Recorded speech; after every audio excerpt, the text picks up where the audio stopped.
सावधान। णमो अरिहन्ताणं णमो सिद्धाणं णमो आयरीयाणं णमो वज्रायाणं णमो लोये सवसाहूणम्। मङ्गलं भगवान् वीरो मङ्गलं गौतमो गणी मङ्गलं कुन्दकुन्दाद्यो जैनधर्मोऽस्तु मङ्गलम्। सर्वमङ्गलमाङ्गल्यं सर्वकल्याणकारकं प्रधानं सर्वधर्माणां जैनं जयतु शासनं जैनं जयतु शासनं। नमः समय साराय सानुभूत्या चकासते चित्स्वभावाय भावाय सर्वभावान्तरच्छिदे। आत्मज्ञान ही ज्ञान है शेष सभी अज्ञान। आत्म शांति का मूल है वीतराग विज्ञान वीतराग विज्ञान। एक कहानी में सुन रहा था, एक राजा के पास एक सन्यासी रोज एक फल लेके आया करता था।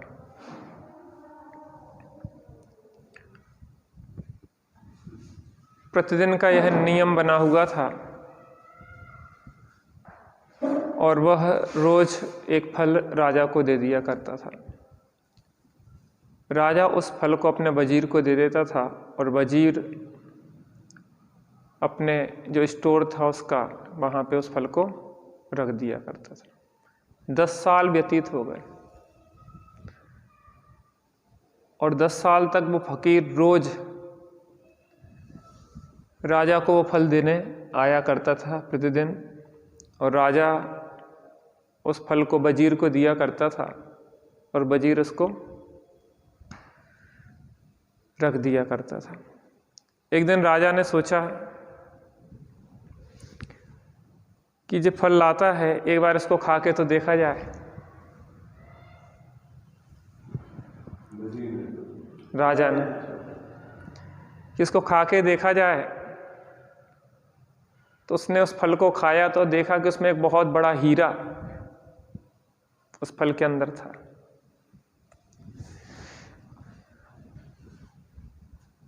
राजा बहुत निराश हुआ और वह विचार करने लगा कि मैं 10 सालों से यह सन्यासी मुझे एक फल देता है और 10 सालों से फल प्राप्त होने पर भी मैंने एक बार भी यह प्रयत्न नहीं किया कि इस फल को खा के देखूं क्या विशेषता है इस फल में, जो सन्यासी रोज क्यों देने आता है। राजा बहुत दुखी होके फकीर से कहने लगा, सन्यासी से कहने लगा, महाराज मैं आपको पहचान नहीं पाया, आपके फल को पहचान नहीं पाया, और आप 10 साल से लगातार मेरे लिए यह फल ला रहे हैं, इतना कीमती फल जिसके अंदर की हीरा निकलता है। तो सन्यासी ने कहा, देखो काम समय पे अपनी योग्यता से होता है, आज भी तुम्हें समझ में आ गई है तो अभी देर नहीं हुई। क्या कहा? आज भी अगर तुम्हें समझ में आ गया है तो अभी भी कुछ देर नहीं हुआ। अभी भी वो जो फल मैंने दिए थे तुम्हारे वजीर ने वो संभाल के रखे हैं और अभी भी उनमें से हीरे निकाल के उनका भी प्रयोग किया जा सकता है। और जो एक हीरा तुम्हारे हाथ में है वो भी इतना कीमती है कि उससे ही तुम्हारी पूरी राज्य संपदा से अधिक उसकी कीमत है। हमारे जीवन का भी कुछ ऐसा ही हो रहा है। हमें कर्म के उदय से मनुष्य पर्याय मिली है। पहले भी अनेक बार हम मनुष्य हुए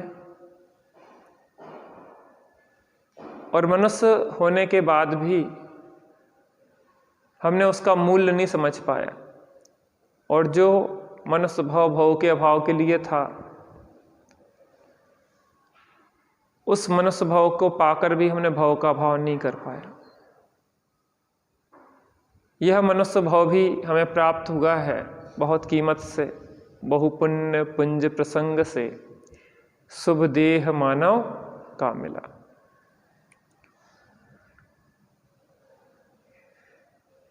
अगर हम चाहें तो इस एक मनुष्य भाव का भी सही रूप से उपयोग करके, आत्मबोध करके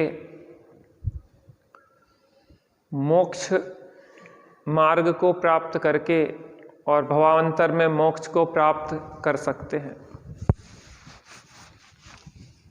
बशर्ते हमें इसकी कीमत समझना होगी। क्या करना है? कीमत समझना होगी कि यह कितना कीमती है। यहाँ पे अपनी चर्चा भगवान बनने की विधि के आधार पे, परमात्मा बनने का विज्ञान के आधार पे यही बात हमें ज्ञानी जन समझा रहे हैं।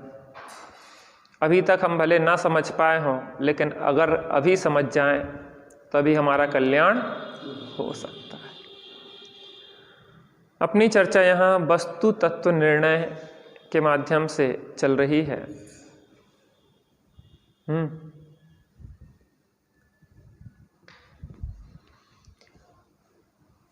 तो यहाँ पे जब तक वस्तु स्वरूप का यथार्थ निर्णय नहीं होगा तब तक आत्मा उपलब्धि संभव नहीं है, और जब तक आत्मा उपलब्धि नहीं होती है तब तक संसार का किनारा नहीं आता है, अर्थात जीव सुखी नहीं होता है वस्तु तत्व का निर्णय करके। यहाँ अपन 15 नंबर पेज पे देख रहे थे, दूसरा पैराग्राफ, जीव का कर्म व शरीर से संबंध और पुनर्जन्म। इस जीव का कर्म से और शरीर से किस प्रकार का संबंध है?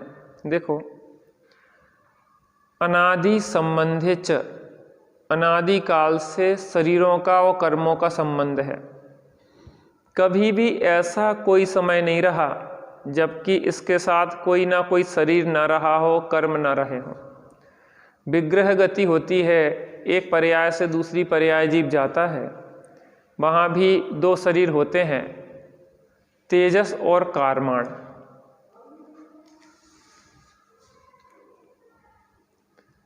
पांच प्रकार के शरीर होते हैं, औदारिक, वैक्रियक, आहारक, तेजस और कारमाण। तो कम से कम 2 शरीर तो जीव के साथ होते ही हैं। तो विग्रह गति अर्थात एक पर्याय से हम दूसरी पर्याय जाते हैं तो हमारे साथ 2 शरीर तो लगे रहते हैं, तेजस और कारमाण। कारमाण जो शरीर है वो आपकी व्यवस्था संसार में बनाए रखता है। कारमाण शरीर माने कर्म, जो 8 कर्म होते ना, वो 8 कर्म इस संसार में हमारी व्यवस्था समुचित बना देता है कि अगली पर्याय में हम जाएंगे तो कैसा शरीर मिलेगा, कैसा नाक नक्शा होगा, कैसा शरीर की शक्ति सहनन आदि होगी, कैसी बाहर की व्यवस्थाएं आपको वातावरण आदि मिलेगा, सब कुछ, कितनी आयु होगी वो आयु कर्म मिलाएगा। ऐसे कर्म हमारी पूरी व्यवस्थाएं व्यवस्थित मिलाते हैं। तो कारमाण शरीर हमारे साथ लगा रहता है, एक क्षण को भी हमें वो छोड़ता नहीं है। तो इस जीव के साथ शरीर जो औदारिक आदि शरीर लगे रहते हैं, और कारमाण शरीर तो औदारिक शरीर तो पर्यायों में जाता है तो वहाँ रहते ही है, लेकिन तेजस और कारमाण शरीर तो कभी छोड़ते ही नहीं।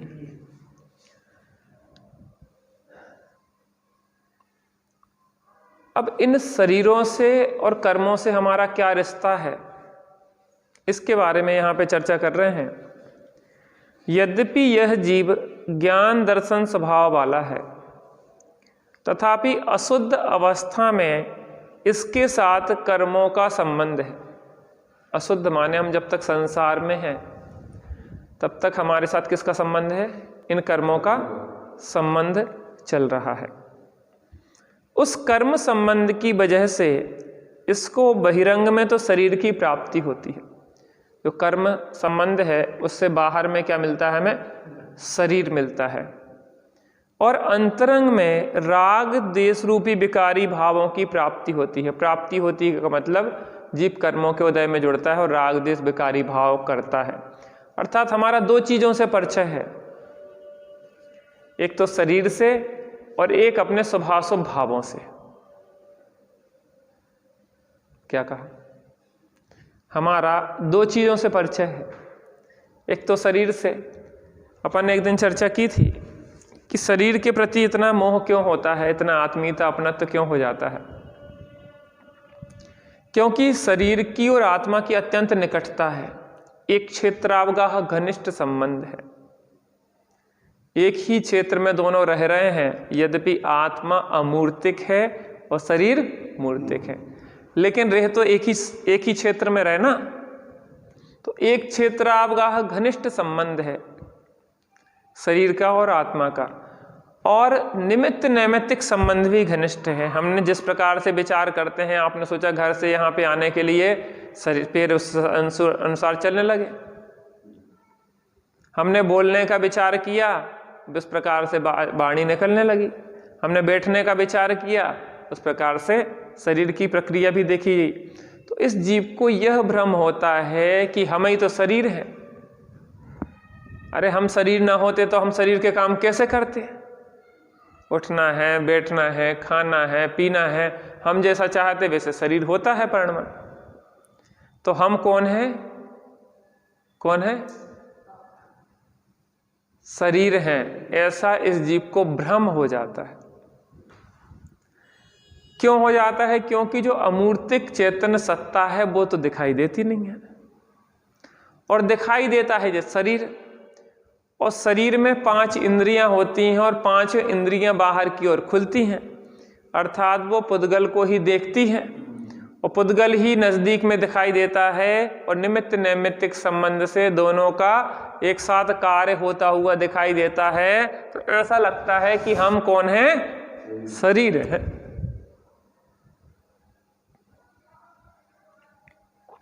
तो जो सत्यता है कि भ्रम है। तो आज हम ये देख रहे हैं कि हमारा इस शरीर से और इन कर्मों से कैसा संबंध है। किसका? आत्मा का शरीर और कर्मों से कैसा संबंध है।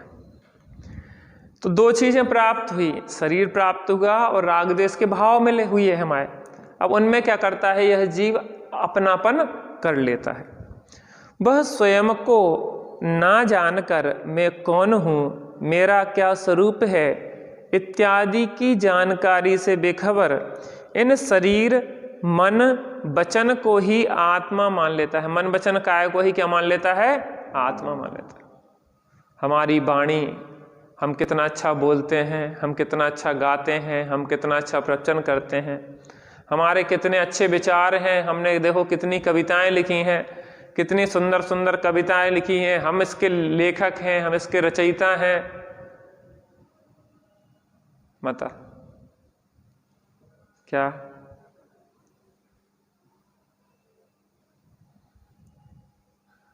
कौन है?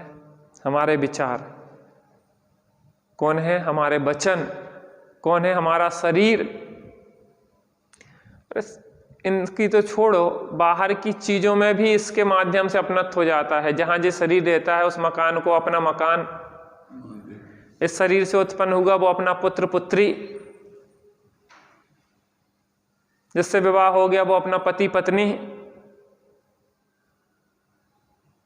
जिसको खरीद के घर में ले आया वो अपनी गाड़ी। लोग हम लोगों को बड़ा मकान दिखाते हैं, पंडित जी देखो कितना बड़ा मकान है हमारा, लेटरिन बाथरूम तक दिखा देते। देखो पंडित जी, हमने क्या करेंगे, बेडरूम दिखा देते जहाँ पे सोते हैं, कि हमें कहाँ दिखा रहे जी। नहीं नहीं, ऐसे कैसे? आपने जब मकान का वो होता ना, क्या होता उद्घाटन होता, क्या होता, तो नवो ग्रह प्रवेश होता तो कोई पाठ वगैरह रख लेता। पाठ रखना थोड़ी ना उसका महत्व है, उसको तो दिखाना है कि हमारा मकान देखेगा आदमी, एक एक चीज दिखाएगा वो, देखो देखो देखो देखो मेरा मेरा मेरा। बहुत बहुत दुखद होता है इन सब चीजों से, इनका फल। जिस मकान में अपनापन करोगे उस मकान में कोई भी कुछ खराबी होगी तो कष्ट तुम्हें होगा। फिर अम्मा जी, मकान में कोई कील ठोकेगा तो छाती में लगेगी वो कील, मकान में नहीं ठुकेगी। होता कि नहीं होता?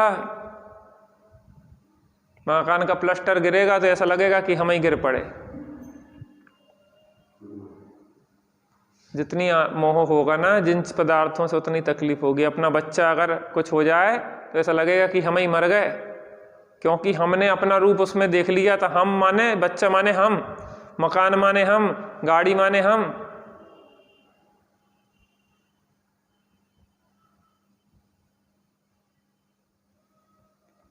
इतना कष्ट का कारण हमारी विपरीत मान्यता है। जिन पर पदार्थों में अपने अपनेपन की मान्यता कर रखी है, उन पर पदार्थों को कुछ भी होता है तो हमें कष्ट होता है। बात एक क्षेत्र आपका संबंध का नहीं है, बात दूरी का नहीं है, बात है मोह का। मोह की रचना है ये सब। चश्मा टूट जाए, कष्ट किसको? चश्मे को कि पहनने वाले को? क्यों हो गया? मोह।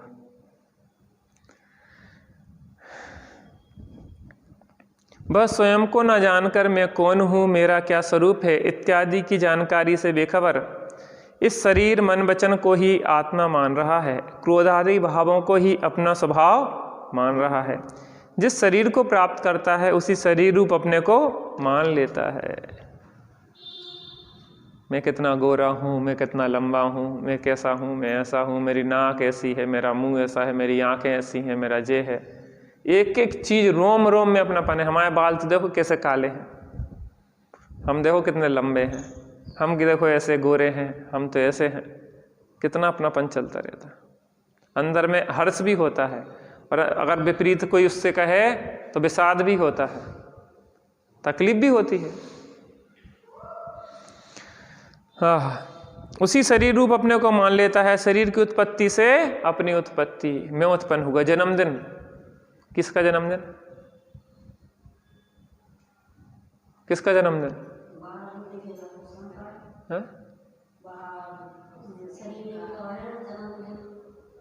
जिसका जन्म होगा वही मरेगा कि अपन मर जाएंगे? जन्मदिन मनाओगे तो फिर मरण दिन के दिन तकलीफ होगी। और ये समझेंगे जन्मदिन में भी कि मैं तो अजर अमर हूँ। शरीर का जन्म क्या दिन बनाया है? ये तो शरीर की उत्पत्ति का दिन है।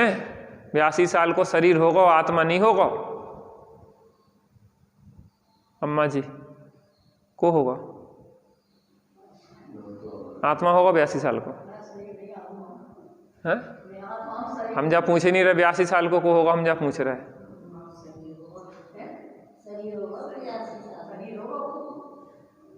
शरीर होगा कि आत्मा 82 साल को? बहुत सही है। आत्मा कब पैदा भाव तो? कब भाव तो पैदा? आत्मा कब मर जाए? आत्मा को कब बचपना हो तो? कब जवानी हती हो, कब बुढ़ापो है? जब आत्मा रूप देखेंगे तो कछु अपना नहीं दिखेगा। जो बुढ़ापा शरीर को देखेगा, जन्म बड़ा शरीर को देखेगा, मरण शरीर को देखेगा। अपन तो ऑपरेशन कर रहे है, सब क्या कर रहे हैं? ऑपरेशन, पोस्टमार्टम चल रहा है। एक एक चीज को अलग अलग किया जा रहा है। कौन कौन सी चीजों को अपनापन कर रखा है हमने, हैं? क्या कह रहे? एक एक चीज को अलग किया जा रहा नहीं। शरीर की उत्पत्ति से अपनी उत्पत्ति, शरीर के नाश से अपना नाश, शरीर में रोग होने से स्वयं को रोगी। पंडित जी क्या करें, हम इतने रोगन से घिरे हैं कि हम बता नहीं सकते। वादिराज मुनिराज जंगल में विराजते थे, जिनके शरीर में गलित कुष्ठ था। राज्यसभा में चर्चा हुई कि जैनियों के मुनिराज कोढ़ी होते हैं। कैसे होते हैं? कोढ़ी होते हैं। वहाँ एक जैन राजश्रेष्ठी बैठा हुआ था, कहने नहीं, हमारे मुनिराजों की काया तो कंचनमय होती है, कंचन वर्णी। कह तो दिया। राजा ने कहा कल चलेंगे देखने। वहाँ जो मंत्री उससे जलते थे उनने कहा कि इनके तो कोढ़ी होते, हमने तो जंगल में देख के। उतने में याद आया कि जंगल में वादिराज मुनिराज विराजते हैं और उनके शरीर में गलित कुष्ठ है, शरीर गल रहा है। दौड़ा दौड़ा वो राजश्रेष्ठी जैन जो था वो पहुंचा और जाके उसने कहा महाराज इज्जत का सवाल है।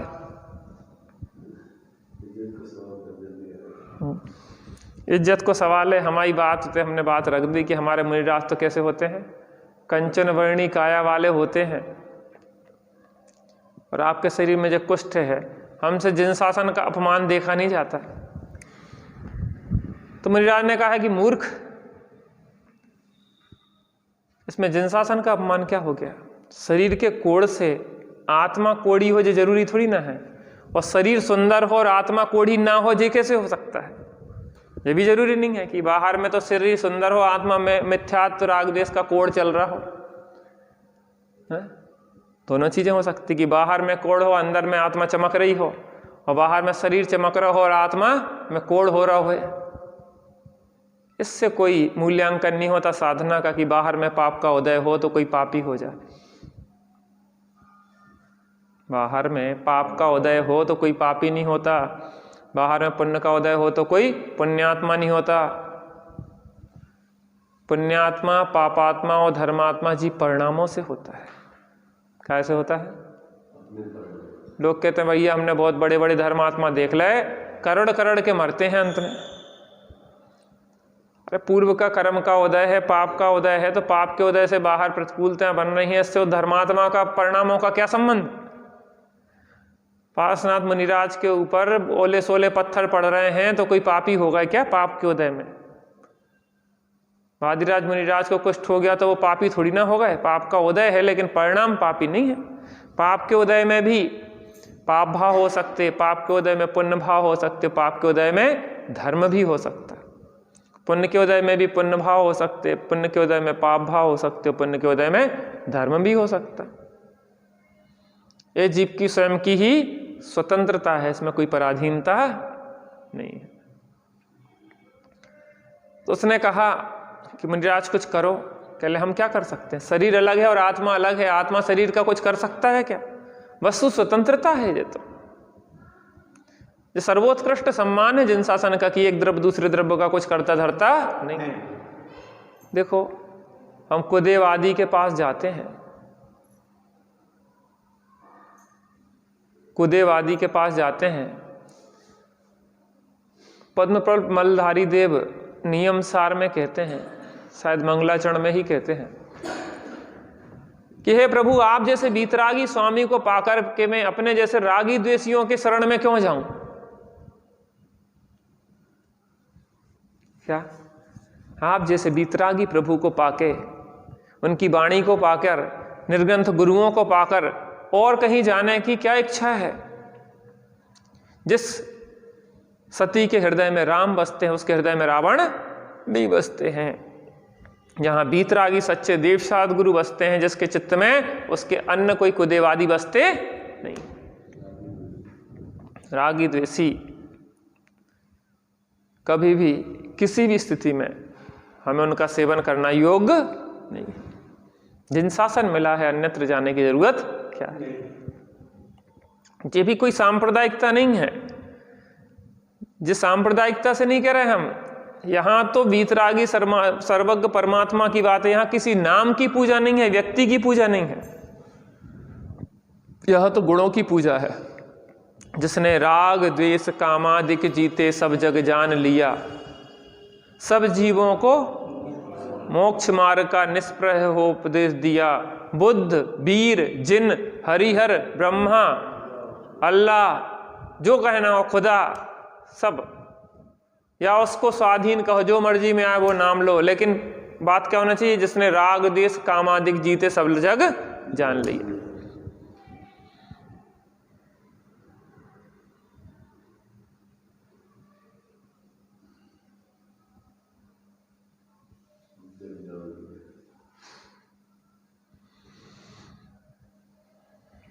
कभी वीतरागी को सिर ना झुकाना, कभी रागी को सर ना झुकाना, बस वीतरागी को सिर है झुकाना। जो हमारे जैसे हों, जिन राग देश काम क्रोध आदि से मलिन हो, उनके सामने हमारा मस्तक कैसे झुक सकता है? अरे अपने से ऊंचा कोई हो उसके सामने मस्तक झुकता है। लोग कहते हैं भैया देखो अपने भगवान वीतरागी हैं, सुबह कछु करत नहीं है, रागी द्वेषी हो तो बे कछु कर सकत का नहीं कर सकते। और हम ये कह रहे हैं कि वीतरागी भगवान जो कर सकते वो कोई नहीं कर सकता। भले वे करता नहीं है लेकिन प्रकृष्ट करता है वो। उनकी शरण में आने वाले को जो पुण्य बनता है साधसय बड़े बड़े इंद्र आदि के पद उसके चरणों में लौटते हैं, उसे कोई अपेक्षा नहीं होती। भगवान की भक्ति करता है, ऐसी भक्ति करूं प्रभु की, ऐसी भक्ति करूं प्रभु की, पाऊं न जन्म दोबारा, रोम रोम से निकले प्रभुवर नाम तुम्हारा, प्रभुवर नाम तुम्हारा। ऐसी भक्ति करना है, उसका फल में क्या मिलेगा? फिर जन्म नहीं पाऊं, संसार के दुख फिर प्राप्त नहीं हुआ। तो मुनिराज ने कहा कि मैं कुछ क्या करूंगा अलग से शरीर के लिए, शरीर अलग है और आत्मा अलग है, और मैं 6 सठ कर्मों को रोज करता हूं, 6 आवश्यक अपने कर्तव्यों को करता हूं, 6 आवश्यक और 7 शेष गुण आदि होते ना, 6 आवश्यक करता ही हूं, उसके लिए अलग से करने की कोई जरूरत नहीं है। दूसरा दिन था, राजा पूरा नगर देखने आए कि जैनियों के मुनिराज कोड़ी होते हैं कि कंचन वर्णी काया वाले होते हैं, आज परीक्षा हो जाए। जंगल में सब पहुंच गए। भीड़ और कोलाहल सुन के वादिराज मुनिराज जो गुफा में ध्यान कर रहे थे उनका ध्यान भंग हुआ और वो गुफा से निकले और उनकी काया थी वो कंचन वर्णी हो गई। लोग जय जयकार करने लगे, चमत्कार हो गया, चमत्कार हो गया। महाराज आपने तो चमत्कार कर दिया, कोड़ दूर हो गया आपका, और शरीर कैसी हो गया? कंचन वर्णी काया वाला हो गया। कहले मूर्ख अभी भी नहीं समझे, मैंने इसमें कुछ भी नहीं किया। ये तो उस समय की शरीर के परमाणुओं की ऐसी योग्यता थी कि उसके कोड़ के मिटने का समय आ गया सो हो गया, मेरे करने से होता क्या है? और मेरी उंगली में जो थोड़ा सा कुष्ठ बचा है, अगर मैं सही करने वाला होता तो इसको सही ना कर लेता, पूरी कर लेता सही, थोड़ा क्या को छोड़ते। वास्तव में एक द्रव्य दूसरे द्रव्य का करता नहीं है, शरीर का हम करता नहीं है। कितना परिणमन शरीर का अपने अनुसार होता है और कितना उसकी योग्यता से होता है। अरे सभी परिणमन उसकी योग्यता से होता है, लेकिन कभी कभी ऐसा लगता है कि हमारे करने से चल तो रहो, कछु नहीं चल रहा। अपन इताएं चलवो चाहत कहूँ को इताएं ढड़क जात, गिर नहीं पड़त। अपन सीढ़ियाँ ऊपर चढ़वे जा रहे थे, पाँव फिसलो, नीचे गिर पड़े, टांग टूट गई। कोई के साथ यह स्वभाव फिसल गाओ होए, गिरबो के कितने लोग चाहत, गिरबो चाहत का, और गिरे कि नहीं गिरे अपनी जिंदगी में है? तो काय गिरे? उसकी योग्यता से। शरीर की उत्पत्ति से अपनी उत्पत्ति, शरीर के नाश से अपना नाश, शरीर में रोग होने से स्वयं को रोगी। भैया बहुत बीमार हो गए, हम क्या बताएं पंडित जी, हम तो बहुत परेशान हैं। कौन होगा रोगी? आत्मा के रोग की तो खबर ही नहीं है, आत्मा को मोह राग देश को रोग लगो की तो खबर ही नहीं है। शरीर को रोग अपनो रोग दिखाई देते। अरे जब हम अपने को आत्मा समझेंगे तब आत्मा को रोग अपनो दिखाई देगो, आत्मा को स्वास्थ्य अपनो दिखाई देगो। अभी तो अपन शरीर है तो शरीर को रोग ही अपनो दिखाई। भैया बहुत क्या बताएं, बहुत तकलीफ में है पंडित जी। शरीर के स्वस्थ होने से स्वयं को स्वस्थ, अब तो ठीक है तबीयत, पहले से तो अब काफी अच्छा है, आराम है। दवाई खा रहे सो ठीक हो गए, दवाई से ठीक भय कि उदय अच्छो आ गओ सो, उदय खराब हो ना सो भाई दवाई नुकसान कर जात, करी क्यों की नुकसान, रिएक्शन करी दवाई कहूँ।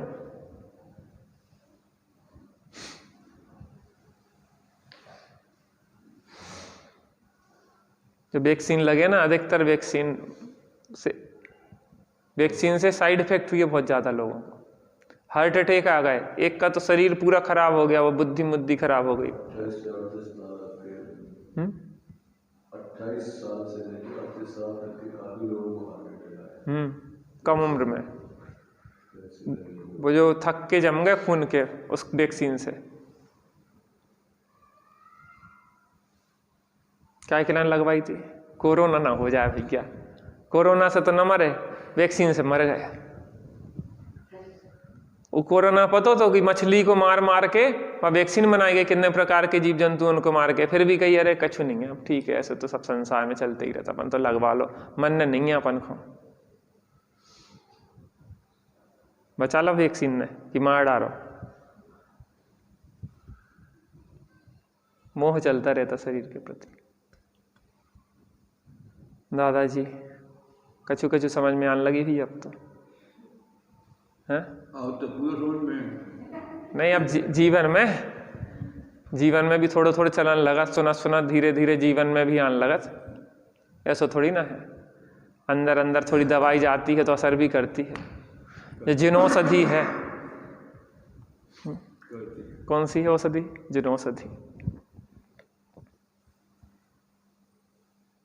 आत्मभ्रांति समरोग नहीं, आत्मभ्रांति समरोग नहीं, सदगुरु वैद्य सुजान, और गुरु आज्ञा सम पत्थ नहीं, औषधि विचार ध्यान। इन बस बातों का विचार करो और उस आत्मस्वरूप का ध्यान करो जो इसमें बताया जा रहा है। यही औषधि है। बार और विचार करो, जब जब शरीर में मोह होए, अपन शरीर नोई कुआं है अपन, यही से बार बार जब दवाई आए, और फिर शरीर से भिन्न अपने आत्मा को ध्यान करो थोड़ी देर बैठ के शांति से।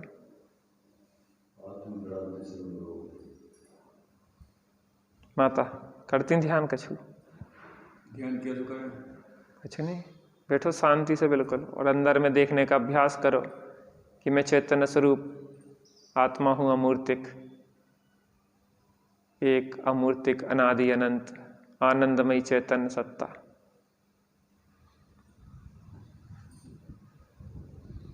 अंदर में अमृत के निर्झर फूटेंगे, फिर अमृत के निर्झर फूट पड़े, सर्वांग निजात्म प्रदेशों से अमृत के निर्झर फूट पड़े, झरने फूटेंगे आनंद के। फिर अबे दुख के झरने फूट रहे, फिर आनंद के फूटेंगे। कसायों के आग जल रही है अभी। यह राग द्वेष अग्नि जब तक नहीं बुझेगी, शांति हृदय को चेतन तब तक नहीं मिलेगी। राग द्वेष की आग जला रही है।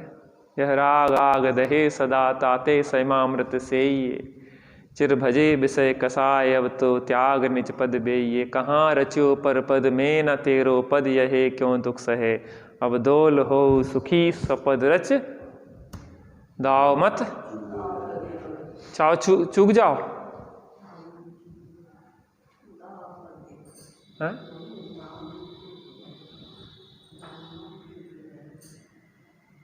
दाव चूकने लायक नहीं है।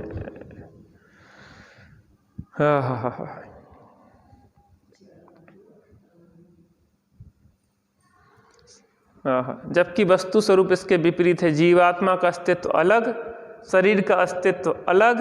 शरीर का नाश होने पर आत्मा का नाश नहीं होता। शब्दों में कि वास्तव में? बा माने को छत पे बैठी जो आत्मा, बा कि अपन है? बाहर में कि अंदर में? अंदर। देख के कि बिना देखे? अपने अंदर। जैसे वो जो हमने सुबह शुरू में अभी आज एक कहानी सुनाई थी ना, कि एक सन्यासी एक राजा को एक फल दे जाता था। 10 साल से वो फल दे रहा था। 10 साल बाद उसको लगा कि जब सन्यासी रोज एक फल देता है, देखें तो इसमें क्या विशेषता है। तो उसने खा के देखा तो उसमें एक इतना बड़ा हीरा निकला उस फल में। और सिर पीट के रोने लगा कि तुम इतने सालों से मुझे फल दे रहे थे, मैंने आज तक खबर नहीं करी कि अभी भी कुछ नहीं बिगड़ो। अबे खबर हो गई हाथ में जो हीरा है इसकी कीमत भी तुम्हारे पूरे राज्य से ज्यादा है, अभी भी आनंद से रहो, क्या दिक्कत है?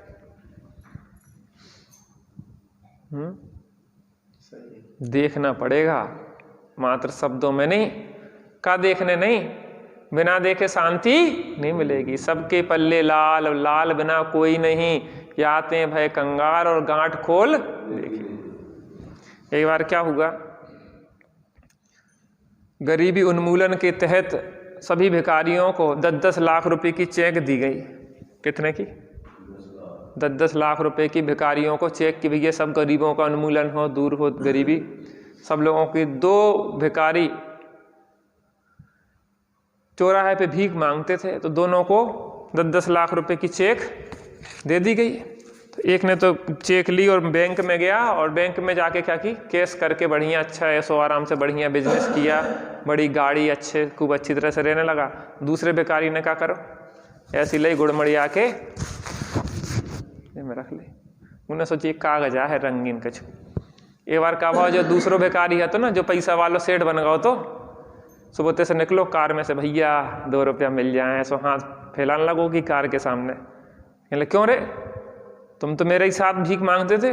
उसने देखा, अरे तुम वो ही आओ, अच्छा तुम्हारे ठाट बाट कैसे हुए? कहले वो चेक मिली थी ना अपन को। कौन सी चेक? एक वो कागज दो। तो कहले वो, अच्छा जो बार हो। अरे जो कागज नहीं है, जो 10 लाख रुपया है, फिर क्या करें, चलो बैंक भजवा ले आए अपन। फिर क्या करो, अबे डेट नहीं भई थी एक्सपायर। गए और क्या किया उसने, चेक भंजवा के उसकी भी राजा बन गया। वो अपने पास भी लाल तो है, सबकी गठरी लाल, लाल बिना कोई नहीं, कोई बिना लाल के नहीं है। चैतन्य लाल सबके अंदर है।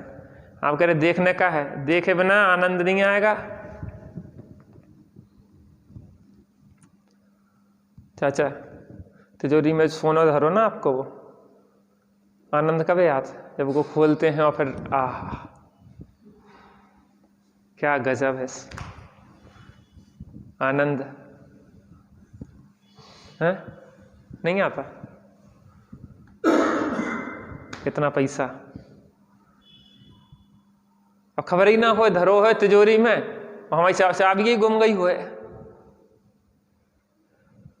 चाचा आपकी तिजोरी की चाबियां तो नहीं गुम गई कोनो?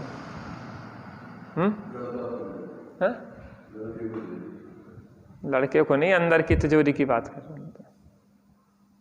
हैं। चैतन्य की तिजोरी की चाबी वो भी लड़का को दे दी क्या आपने? तो उसकी चाबी अंदर में खोलो और देखो, फिर देखो आनंद अमृत के झरने कैसे झरते हैं। जब तलक हो आत्मदृष्टि, कर्म थर थर कांपते हैं और चित्त की एकाग्रता लख वे स्वयं ही भागते हैं। अंदर में देखो तो सही एक बार, कर्म तो वैसे ही दौड़ लगाएंगे। कि शरीर का अस्तित्व अलग और शरीर का नाश होने पर आत्मा का नाश नहीं होता। जीवात्मा का पुनर्जन्म है, तो जीवात्मा है इसको पुनः पुनः नए शरीरों को धारण करता रहता है।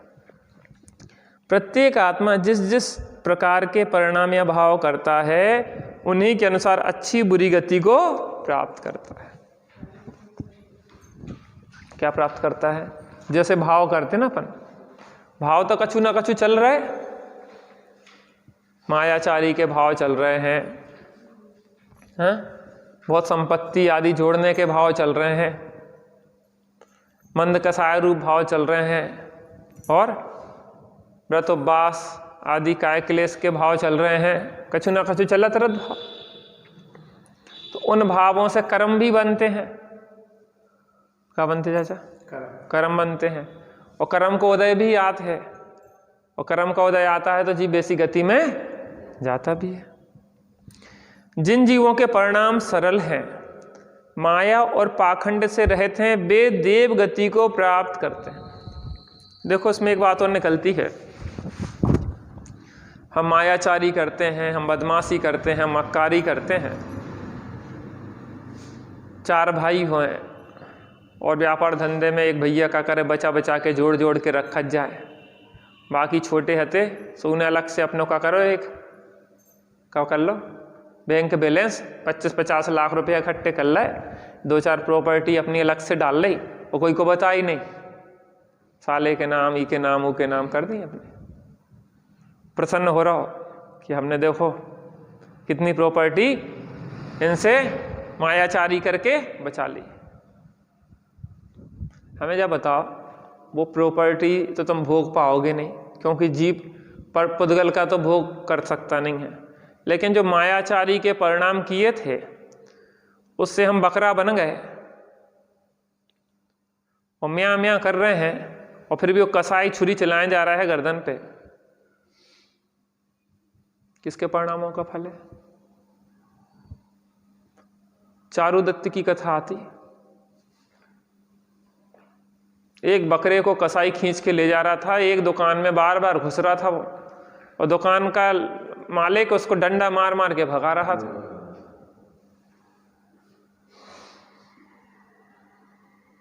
फिर घुसे, फिर डंडा मार के भगाया, कसाई खींच के ले गया।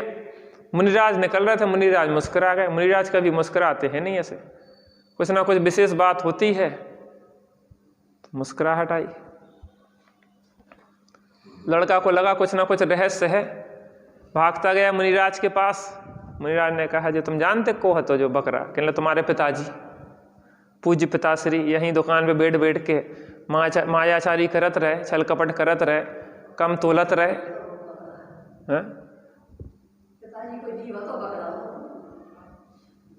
कम तोलत रहे, नीचे वो कछु में चंबक फंसा दई।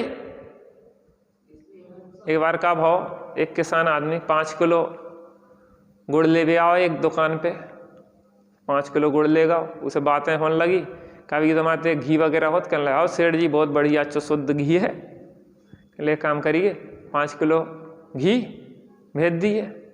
उतने से घी भेजो उन्हें, वो 4.5 किलो निकलो। ने की कह रहे कम देता है? सेठ जी हमारे पास बांट नहीं है, तो जो आपने वो गुड़ की दी थी ना परिया, वही को एक तरफ धर दो तो दूसरे तरफ घी धर दो। तो 5 किलो जो गुड़ ले गए थे हम, गुड़ की परिया थी, हमने की सेठ जी ने 5 किलो गुड़ दाव है, तो यही को धर दो एक तरफ घी धर दो।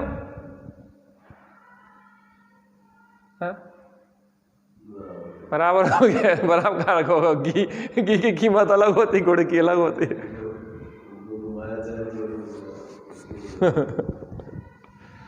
अब ऐसी मायाचारी करके वो बकरा बन गया था। वहां पे जैसे मुनिराज ने कहा तो वो बेतहासा भागा उसका लड़का कसाई के यहाँ, लेकिन तब तक कसाई ने उसकी गर्दन काट दी थी। मात्र एक श्वास नली, ये पूरा नहीं काटते जब, क्योंकि वो ब्लॉक हो जाता ना तो वो फिर खून नहीं निकलता पूरा, तो उसका पूरा खून निकालना हो तो उसको श्वास नली, उसको जिंदा छोड़ देते। इतनी काटे गर्दन, एक नली जो श्वास की है उसको छोड़ देते, मरता भी नहीं है और कष्ट भी भोगता रहता। ऐसी आंखों से आंसू गिर रहा उस बकरे के, और बस खून धीरे धीरे निकलता जाएगा बॉडी का और वो मर जाएगा। उसने अपने पिताजी जो बकरा बन गया था उसकी गर्दन ऐसे उठा के अपने गोद में रखी, फूट फूट के रोने लगा। पिताजी बताओ, आपने मायाचारी करके जो काम किया उसके फल में आपको जो दुर्दशा देखना पड़ रही। कौन किसको ठगता सही बताओ? आप देवरानी से 2 तोला ज़्यादा ले लो, वो कम दे दो, एक मकान कम दे दो, ज़्यादा दे दो, जो कर दो वो कर दो। जो मायाचारी कर रहा है, सोच रहा है कि हम बहुत बढ़िया, बड़े श्रेष्ठ बन गए।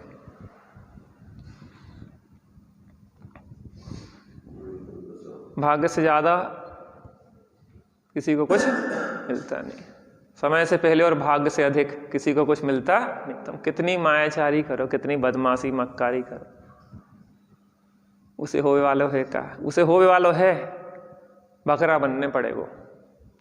ऐसी एक कहानी और आती कि 4 ठग थे। 4 ठग एक सेठ नगर में रहते थे, वो बहुत दयालु थे, जो कोई आ जाए उसकी मदद करते थे। भैया बिटिया को विवाह है, पैसा है, ले जाओ, जा बता दो कब है। उन्होंने कि सेठ जी 5 साल बाद देते हैं। हाँ ठीक है, दे दिए। नहीं नहीं कि भैया वो फसल खराब हो गई, पैसा चाना नहीं, कितने चाने दे दो, कभी दोगे, इतने समय बाद। ऐसे ही चाय ठगते कहने जो सेठ बहुत बेवकूफ़ है, इसको अपन ठगेंगे। तो चारों ठग पहुँच गए सेठ जी के पास। कहले सेठ जी व्यापार धंधा नहीं चल रहा, तनक व्यवसाय कर, वो चाह थोड़ा हमें पैसा दे दो तो हमारी पूंजी हो जाए, तो हम अपना व्यवसाय धंधा करें। नहीं ठीक, कितने चाहने के 50,000 रुपया दे दो चारों जन को, 2 लाख रुपया ले। उनसे पूछी कभी दोगे, कहले अगले जन्म में दे देंगे। कभी दे देंगे? अगले जन्म में दे देंगे। सेठ जी सीधे सच्चे, उन्होंने कि कहा है दे दी, अगले जन्म में दे दी, हमें कोई देखे नहीं। मुनीम जी से लिखवा दो, कहले लेकिन एक शर्त है, जब क्या लिखवाएंगे तभी लेंगे, उसके पहले नहीं लेंगे। हमारे यहाँ एक शर्त जरूर रहती तो अगले जन्म में लेंगे, इस जन्म में नहीं लेंगे अब तुमसे हम। भी और प्रसन्न होगा, कहने जो अच्छा है, सेठ भी बढ़िया मूर्ख मिलो। अब शाम का समय था तो नगर के बाहर एक सराय में जाके रुक गए। सराय के बाहर मालिक के यहाँ दो बेल बंधे थे। आधी रात को वे दोनों बेल चर्चा कर रहे थे आपस में, देखो भैया अपन मायाचारी कर करके बेल बन गए। पिछले जन्म में सेठ को अपन ने कहा पैसा नहीं दो तो सो ई जन्म में बेल बन के चुकाने पड़ रहे, सो कैसे कैसे मार खा रहे हैं और कितनी कष्ट झेल रहे हैं, और ऐसे कर करके इसकी ज़मीन को जोत के अपन को कर्जा चुकाना पड़ रहा है। कहने भैया ऐसी मायाचारी अब आगे से नहीं करेंगे। ये बात उनके कान में पहुंच गई, किनके? ठगों के कान में पहुंच गई। तो ठगों को बस पागलों जैसी ऐसे ही धुन लग गई कि हमें तो बेल नहीं बनना, हमें तो बेल नहीं बनना, हमें तो बेल नहीं बनना। सवेरे 4 बजे सेठ जी को फाटे खटखटात पहुंच गए। सेठ जी कहने कहा क्या होगा? सेठ जी पैसा कहने अबे कहाँ है, अब खुलंदन देखेंगे कब का कैसी वापसी है, 10 बजे आ जाना, मुनीम आएंगे तब बैठेंगे। बेचारे उतने ही बैठे रहे दुकान के बाहर ही।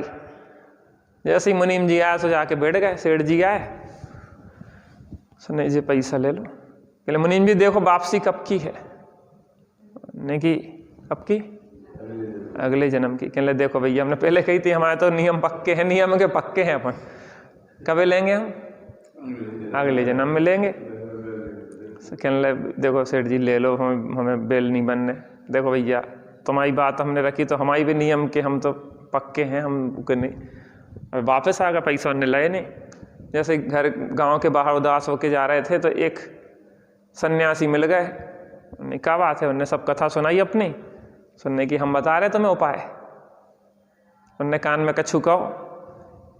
एक बे सब चारू के चारू ठग एक दूसरे गांव में गए या उसी गांव में गए, वहाँ पे जाके उन्होंने कुआं खोदा, एक कुआं खोदा, और कुआं खोद के अच्छा बढ़िया उसमें मीठा पानी निकला। अच्छे भावों से खोदा, अच्छा खूब मीठा पानी निकला। उसको पूरा 2 लाख रुपए से सीमेंटेड कर दिया, पूरा अच्छा पक्का, और गिर्रा मिर्रा लग के सब बिल्कुल तैयार हो गया।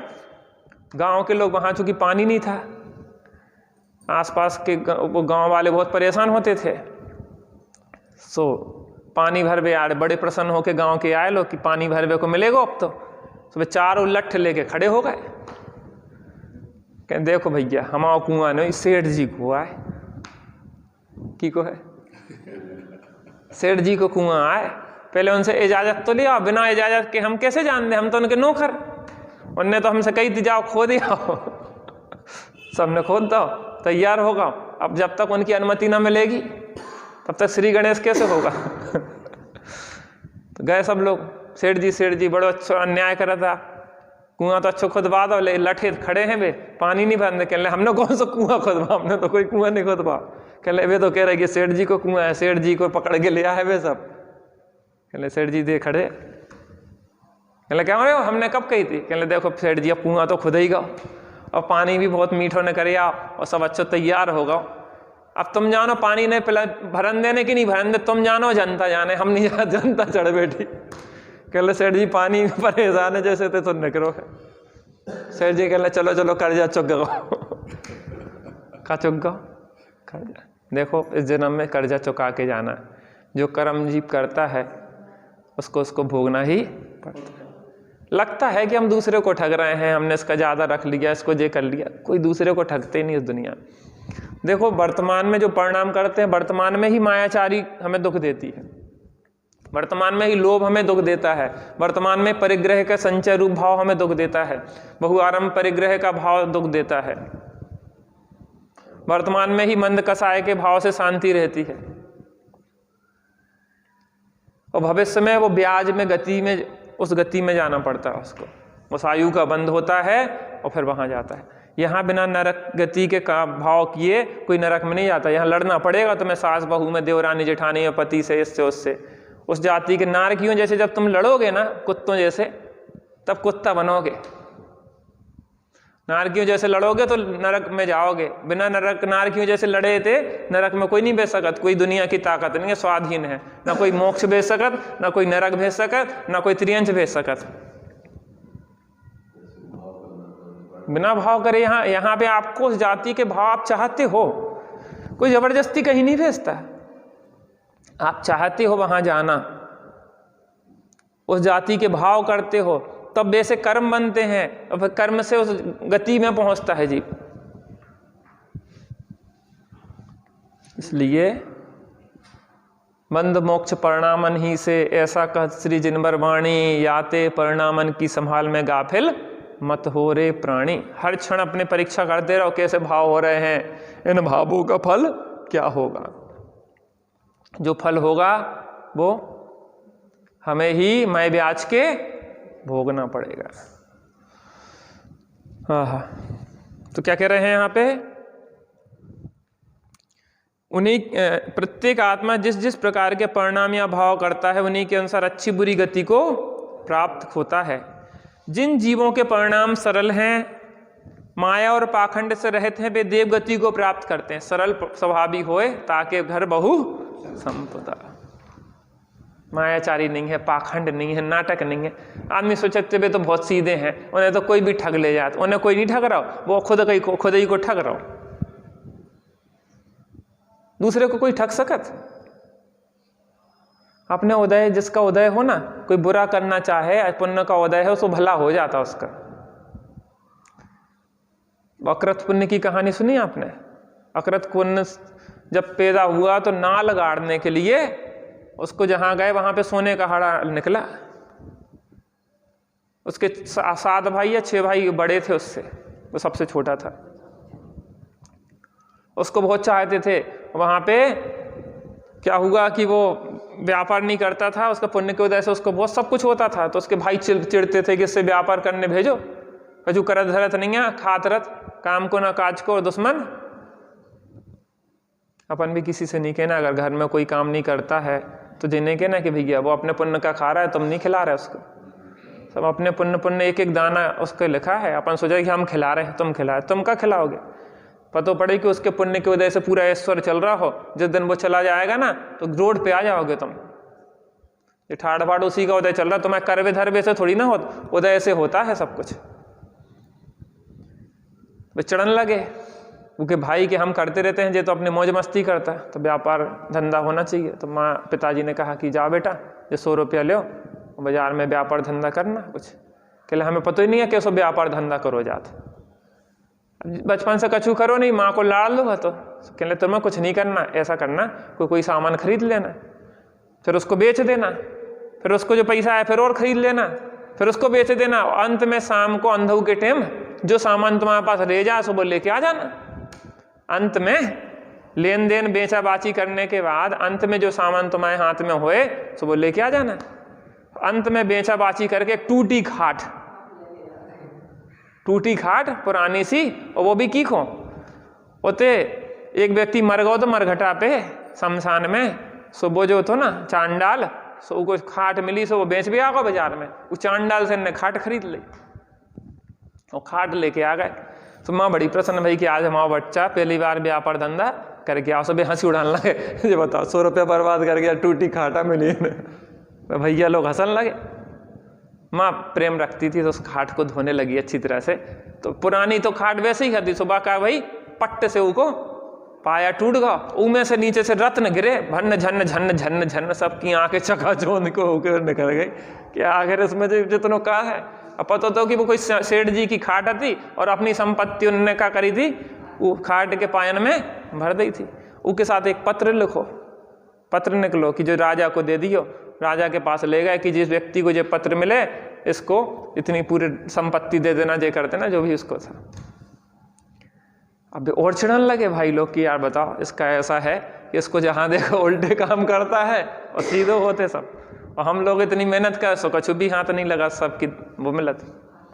उनने सोची को निकाल के बाहर करो साले को, क्या करो बाहर नहीं करो, मार डालो इसको। तो उन्होंने चलो भैया अपन तालाब चल रहे तालाब, वो तो सीधो साधो वो समझत तो कि भैया हमसे प्रेम रखत सो वो चलोगा तालाब में, और जैसे ही वो तालाब में नहावे को भाव सो उनने पत्थरा पटक पटक के, लेकिन बाल ना बाका होता इसका जिसका रक्षक आयु कर्म। तो पानी में गोता लगा के अंदर चलोगा, इनने सोची कि हमने तो मार डालो, और वो वहाँ से निकला। अब निकला तो अब सुकमाल था, उसको तो कोई वो था नहीं, उसने कहा देखो भैयाओं के प्रति हमारे अंदर तो कोई दुर्भाव नहीं है, अब इन्हें हमारे प्रति अगर कुछ जलन है तो अपन काखों घरे चलो, अपन चलो कहीं चलते हैं जहाँ होगी व्यवस्था, सो अपनी बनेगी व्यवस्था, अपन का है सो आगे बढ़ गो, बढ़त बढ़त गो। एक किसान था उसको भूख लग रही थी बहुत, किसान था सुबह बस होते खेत में हल जोत रहा, तो अब नाव कछु जाना था तो नहीं, तो नहीं कि ये कौन सी विधि है अच्छी दिख रही है, कौन कला है, हमें भी सीखना चाहिए। तो किसान से कहने लगो कि भैया हम चला के देखें, कहने हाँ ठीक है, तुम भूखे प्यासे लग रहे, जब तक हम भोजन लेके आ रहे तब तो तुम देख लो क्या है। वो तनक उन्हें चलाओ और वो जाके फंस गो को फन, और खन्न की आवाज आई, और जैसे ही देखो तो सोने को कलसा बाहर निकल पड़ो। कहने ले बताओ यही ने तो पेरो है भाई, शत्रु बन गए, जगह शत्रु बन गए, अब हमें चाहिए नहीं। तो बस वो आओ किसान भोजन पानी शुद्ध लेके, भैया आप मेहमान हो बैठो भोजन करे, और जो तो भागन लगो जल्दी पानी पी के। और जैसे किसान आओ हल चलावे खो सो देखो कि सोने को हड़ो सो सड़ो, कहने लगे अरे इतनी जिंदगी से बाप दादा खेती कर रहे, 2 पैसा फूटी कोनी तो निकली नहीं है। जो कलश वो पुण्यशाली जो भाग्यशाली व्यक्ति आया था उसके भाग्य का है ये तो, उसने कलश निकाला उसके पीछे दौड़ा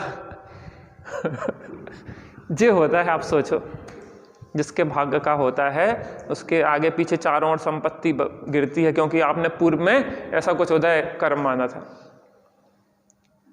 उन्हें कि रोको रोको, क्या नहीं अब नहीं रुकेंगे हम तो जा रहे हैं उसने दौड़ लगा के पकड़ ही लाओ, भैया आप जैसे पुण्य पुरुष के आते से ही हमारे खेत में जो निकला है ये आपका है, मेरा नहीं है। नहीं तो हमारे बाप दादा से आज तक हम खेती करते आए, आज तक कुछ भी नहीं मिला, ये तो आपको ले जाना पड़ेगा। कहने भैया हमें ज़रूरत नहीं है, बहुत जिद की तो उसने कि भैया हमारी तरफ से जो भेंट है इसको तुम अपने पास रख लो। आगे जाके वो राजा बन गया था।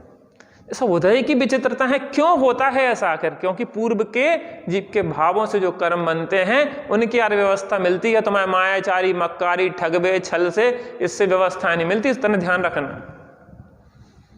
अच्छे अच्छे बुद्धिमान भीख मांगते दिखते हैं और अच्छे मूर्ख चंद और राजा बन जाते हैं। कौन बना रहा राजा? इसलिए भावों परिणामों की संभाल में गाफिल मत हो रे प्राणी, बंध मोक्ष परिणामन ही से, ऐसा कहते श्री जिनवर वाणी, ताते परिणामन की संभाल में गाफिल मत हो रे प्राणी। और उसके पूर्व भाव में वही धन्य कुमार अकृत पुण्य के भाव में, अकृत पुण्य के भाव में जहां जाता था नुकसान होता। जैसे ही गर्भ में आया कंगाली हो गई, पैदा हुआ पिता मर गए, संपत्ति नष्ट हो गई, सब कुछ। और उसी घर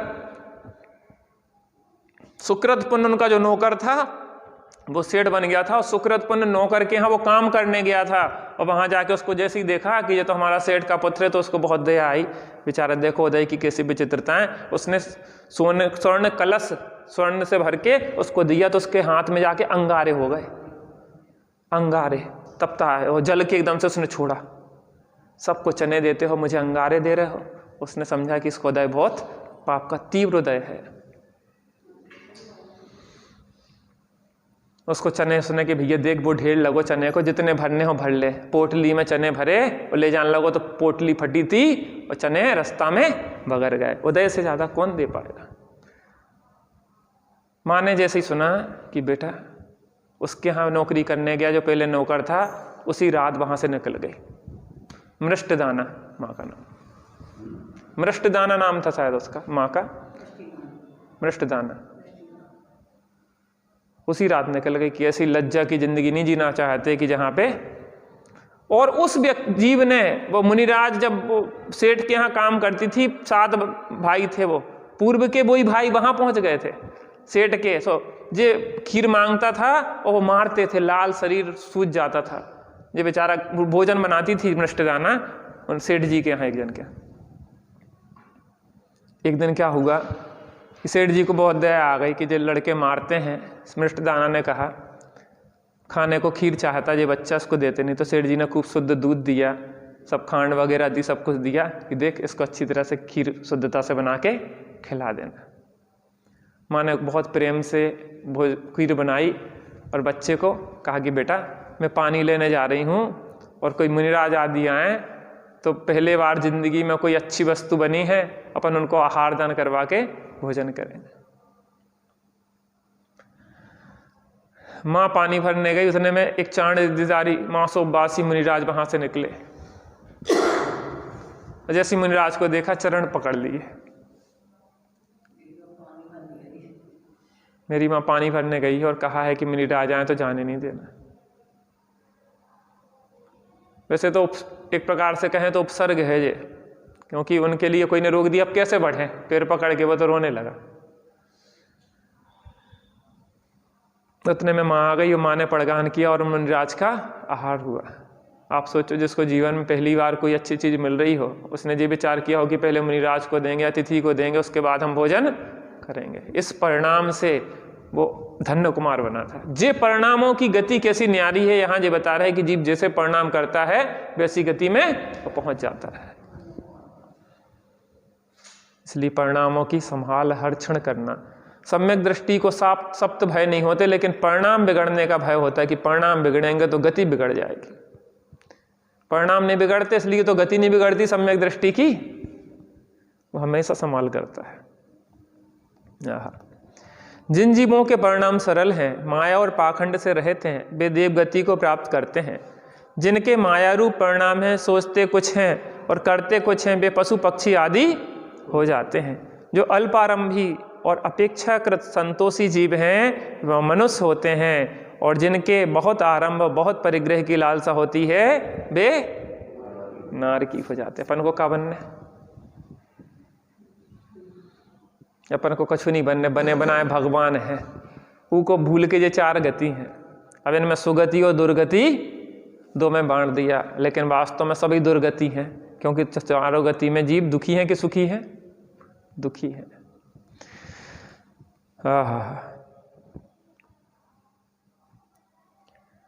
गति के अनुसार ही वातावरण आदि की प्राप्ति भी जीव को पूर्वकृत परिणामों के अनुसार ही होती है। कोई धनिक परिवार में पैदा होता है तो कोई गरीब के घर, कोई गरीब के घर पैदा होकर भी धनिक के परिवार में चला जाता है। किसी को किंचित परिश्रम मात्र से सब साधन सामग्री सुलभ हो जाती है, और किसी को बहुत चेष्टा करने पर भी प्राप्त नहीं होती।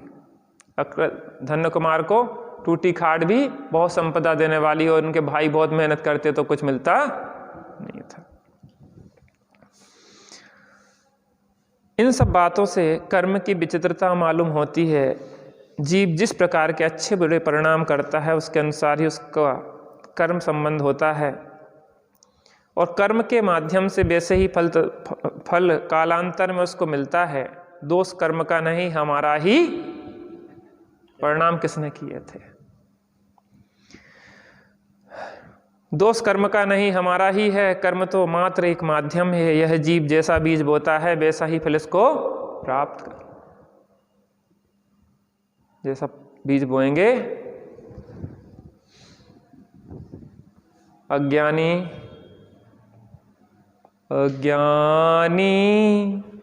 पाप धतूरा नबो, फल चाखन की बार भरे द्रग, फल चाखन की बार भरे द्रग, मरी है मूर्ख रोए अज्ञानी, पाप धतूरा न बोए। यद्यपि इस जीव को कर्म के संयोग से उपर्युक्त प्रकार की विभिन्न व विचित्र अवस्थाएं हो रही हैं, तथापि इसका मूल स्वभाव इन सब परिवर्तनों विकारों से अछूता बना हुआ है। उस चैतन्य को, अपने मौलिक स्वभाव को हम कैसे पहचानें, इसके लिए हमें वस्तु स्वरूप का तनिक गहराई से विचार करना पड़ेगा। दादाजी समझ में आ रहा कुछ कुछ मार्ग मिल रहा अब जिनवाणी से? माता, जिनवाणी का अमृत है। जिनवाणी अमृत रसाल रसिया, आओ रे सुनवा। और भी अपने परिवार के जो लोग हों सबको लिवा ले आओ। सब लोग अमृत पान किए करें। कौगा भी अगर उसको जली खिचड़ी मिलती है तो क्या करता है? काँव काँव करके सबको बुला लेता है। ऐसे जिनवाणी का अमृत पान सब लोग करें, ये भावना आना चाहिए और सबको प्रेरणा करना चाहिए, भैया जिनवाणी सुनो, इसी से संसार ताप विनाश ना है। संसार